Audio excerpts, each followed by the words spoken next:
ఏంది నేనా ఏమి ఇవ్వాలప్ప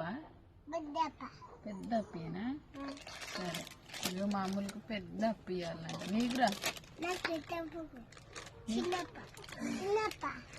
చిన్న ములికేమో పెద్ద అప్ప కావాలంట పెద్ద ములికేమో చిన్న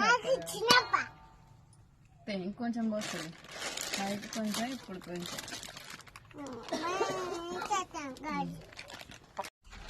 అయ్యో నేనైతే పిండి అయితే తీసుకున్నా పిండి కొంచెం పోసిన ఎందుకంటే పిండి అంత చేస్తే చల్లగా అయిపోతాయి రొట్టెలు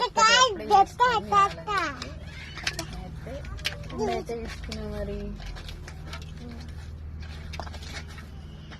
ఏమైందా మరి మామూలు చూడండి బాయ్ మరి లే